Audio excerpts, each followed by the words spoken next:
জনাইছোঁ।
বিশিষ্ট অতিথি আসন গ্ৰহণ দেৱকো সন্মান জনাব বিচাৰিছোঁ। মই আমাৰ বিদ্যালয়ৰ শিক্ষয়িত্ৰী বাবলি দাসদেৱক অনুৰোধ জনালোঁ।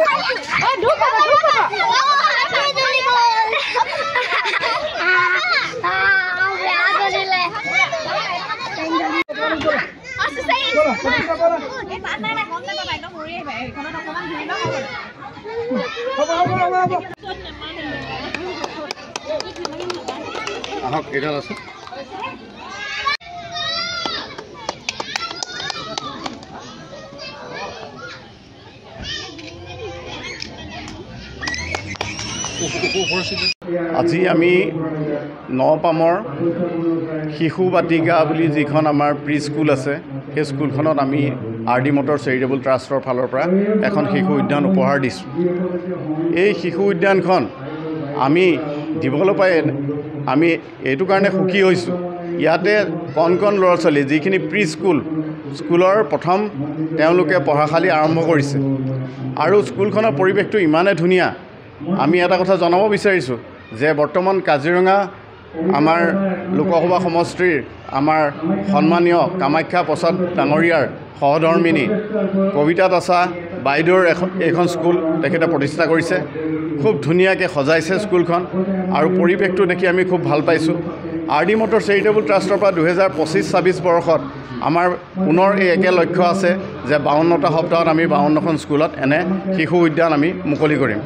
আমাৰ যোৰহাটত ইতিমধ্যে আমি এইখন 6 নম্বৰ স্কুল আমি মুকলি কৰিছোঁ আৰু 2025-26 বৰ্ষত এতিয়ালৈকে আমি 13খন স্কুল আমি ইনগ্ৰেশ্যন কৰিলোঁ। ইয়াৰ লগতে আমাৰ বাকী কেইখনমান স্কুল আছে, যেনেকৈ আমাৰ মাজুলী আৰু শিৱসাগৰ, গোলাঘাট আমাৰ কেইখনমান স্কুল আমাৰ ইনগ্ৰেশ্যন কৰিবলৈ বাকী আছে। আমাৰ RD মটৰ চেৰিটেবল ট্ৰাষ্টৰ পৰা আমি বিভিন্ন ধৰণৰ সামাজিক কৰ্মৰ দ্বাৰা আমি সমাজৰ লগত থাকিব বিচাৰোঁ।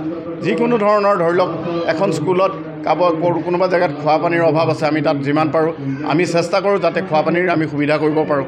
কোনোবা স্কুলত আমাৰ ডেস্ক বেঞ্চৰ অভাৱ আছে, কোনোবা স্কুলত ধৰি লওক কিছুমান এনেকুৱা ধৰণৰ লেপটপৰ বা আমাৰ ডেস্কটপ কিবা এনেকুৱা অসুবিধা আছে, সেইবিলাকতো আমি কিবা এটা পাৰিলে সহায় কৰোঁ। সমাজৰ লগত থাকি আমি সমাজৰ কাম কৰিব বিচাৰোঁ। আমাৰ ব্যৱসায়িক প্ৰতিষ্ঠানটোৰ স্বত্বাধিকাৰী বিশাল আগৰৱালা ছাৰ, তেখেত এজন খুব সহজ সৰল মানুহ।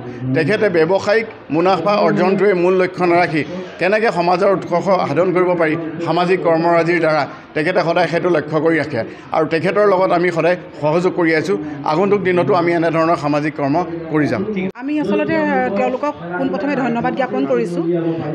আমাৰ বিদ্যালয়খন 18 চনতে স্থাপিত হৈছিলে। তাৰপিছত আমি পৰ্যায়ক্ৰমে চলাই গৈ আছিলোঁ, কিন্তু তেনেধৰণৰ আমি আজিলৈকে মোৰ ব্যক্তিগত খণ্ডৰ বিদ্যালয় যিহেতু আমি বেলেগৰ পৰা কোনোদিন আশা কৰা নাছিলোঁ, কিন্তু তেওঁলোকে মোৰ বিদ্যালয়ৰ যি মানে শিক্ষাৰ যিটো কনচেপ্ট বুলি আমি ক'ব পাৰোঁ, যিটো ধাৰণা, তেওঁলোকৰ লগত মই কথা পাতিছিলোঁ এদিন। কথা পাতোঁতে তেওঁলোকে খুব ভাল পালে যে যিহেতু চৰকাৰৰ কিছুমান নতুন নীতি আহিছে যে ইংৰাজীও শিকিব লাগিব, আমি আমাৰ যিটো স্থানীয় ভাষা সেই ভাষা আমি শিকিব লাগিব। কাৰণ মোৰ স্কুলখন যদিও মই ইংলিছ মিডিয়ামত স্থাপন কৰিছোঁ, কিন্তু মোৰ সম্পূৰ্ণৰূপে ইংলিছ মিডিয়াম বুলি মই ক'ব নোৱাৰোঁ। কাৰণ কেলৈ ইয়াত আপোনাৰ অসমীয়া আমাৰ একেলগে ৰাতিপুৱা সময়ত মোৰ ছাত্ৰ ছাত্ৰীয়ে প্ৰথম নমস্কাৰ দিয়ে, তাৰপিছত গুড মৰ্ণিং বুলি কয়। অসমীয়াত যদি সোমবাৰ মঙলবাৰ ক'ব জানে, তেতিয়াহ'লে ছানডে মানডেও ক'ব জানে।